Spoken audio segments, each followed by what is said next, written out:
नमस्ते।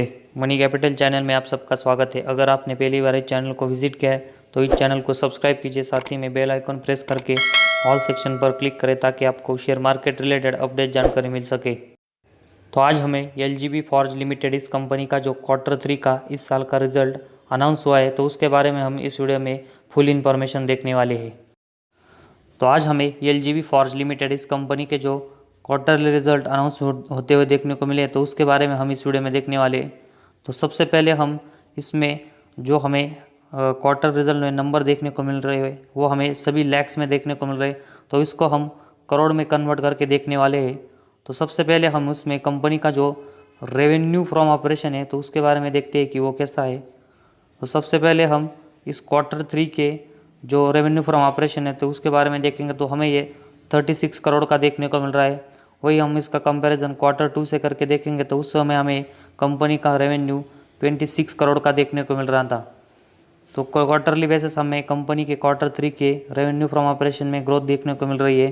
इसके बाद हम इस Q3 का जो रेवेन्यू है उसका कंपैरिजन पिछले साल के Q3 से करके देखेंगे तो उस समय हमें कंपनी का जो रेवेन्यू है वो 23 करोड़ का देखने को मिल रहा था। तो कंपनी के Q3 के जो रेवेन्यू फ्रॉम ऑपरेशन है तो उसमें हमें पिछले साल के Q3 के मुकाबले में अच्छी ग्रोथ देखने को मिल रही है। और कंपनी का रेवेन्यू फ्रॉम ऑपरेशन में हमें क्वार्टरली बेसिस और ईयरली बेसिस दोनों में अच्छी ग्रोथ देखने को मिल रही है।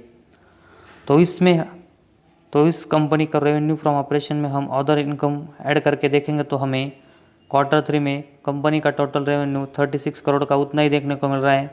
इसके बाद पिछले साल के Q2 में इस साल के Q2 में हम देखेंगे तो हमें ये 27 करोड़ का देखने को मिल रहा था। वही पिछले साल के Q3 में हम देखेंगे तो हमें ये 23 करोड़ का देखने को मिल रहा था। तो टोटल रेवेन्यू की बात करेंगे तो हमें Q3 में इसमें अच्छी खासी ग्रोथ ईयरली और क्वार्टरली बेसिस दोनों में देखने को मिल रही है। इसके बाद कंपनी का जो नेट प्रॉफिट है तो उसके बारे में हम देखते हैं। तो सबसे पहले हम कंपनी का जो Q3 का नेट प्रॉफिट है तो उसके बारे में देखेंगे तो हमें ये 1.5 करोड़ का देखने को मिल रहा है। तो इसका कंपैरिजन हम Q2 से करके देखेंगे तो उस समय हमें कंपनी का नेट प्रॉफिट 63 लाख का देखने को मिल रहा था। तो हमें लगभग डबल की ग्रोथ कंपनी के इस Q3 में कंपनी के नेट प्रॉफिट में देखने को मिल रही है। तो इसके बाद हम कंपनी का नेट प्रॉफिट इस Q3 का जो है तो उसका कंपैरिजन पिछले साल के Q3 से करके देखेंगे तो उस समय हमें कंपनी का जो नेट प्रॉफिट है तो वो हमें 1.2 करोड़ के आसपास देखने को मिल रहा है। तो कंपनी के Q3 का जो नेट प्रॉफिट है तो उसमें हमें पिछले साल के Q3 के मुकाबले में अच्छी ग्रोथ देखने को मिल रहा है और हमें ये बढ़ते हुए देखने को मिल रहा है। तो क्वार्टरली बेसिस और ईयरली बेसिस दोनों में कंपनी का नेट प्रॉफिट है तो हमें वो पिछले साल के Q3 से मुकाबले और इस साल के Q2 के मुकाबले में अच्छा बढ़ते हुए देखने को मिल रही है और हमें इसमें शानदार ग्रोथ देखने को मिल रही है। इसके बाद हम कंपनी का जो अर्निंग पर शेयर है तो उसके बारे में देखते हैं। तो Q3 में इस साल के अगर हम लेटेस्ट कंपनी का EPS देखेंगे तो हमें ये 0.06 रुपीज़ देखने को मिल रहा है। वही Q2 में हमें ये 0.03 देखने को मिल रहा है। तो हमें Q2 के मुकाबले में Q3 में अच्छी ग्रोथ देखने को मिल रही है।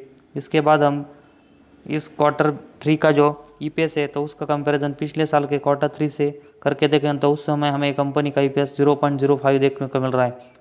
तो कंपनी का जो अर्निंग पर शेयर है तो उसमें हमें क्वार्टरली बेसिस और ईयरली बेसिस दोनों में अच्छी ग्रोथ देखने को मिल रही है। तो कंपनी का अभी हमने जो फाइनेंशियल रिजल्ट देखा तो उसमें हमें revenue from operation, total revenue, इसके बाद कंपनी का जो नेट प्रॉफिट और अर्निंग पर शेयर है तो हमें ये कंपनी सभी में अच्छी ग्रोथ करते हुए देखने को मिल रही है और इसका फ़ायदा कंपनी को आने वाले दिनों में मतलब फ्यूचर में हो सकता है। तो प्रॉफिट एंड लॉस स्टेटमेंट के नंबर देखने के बाद ही पता चलता है कि कंपनी Q3 में हमें अच्छा ग्रोथ करते हुए देखने को मिल रही है और इसी वजह से हमें कंपनी का शेयर अच्छा खासा अभी ऊपर जाते हुए देखने को मिल सकता है। तो कंपनी के Q3 के नंबर्स हमें बहुत ही बढ़िया देखने को मिल रहे हैं। तो इसी वजह से हमें फ्यूचर में कंपनी एक अच्छी ग्रोथ करते हुए देखने को मिल सकती है। तो आज के हमारे इस वीडियो में बस इतना ही। अगर आपको हमारे वीडियो पसंद आए तो इस चैनल को ज़रूर सब्सक्राइब कीजिए।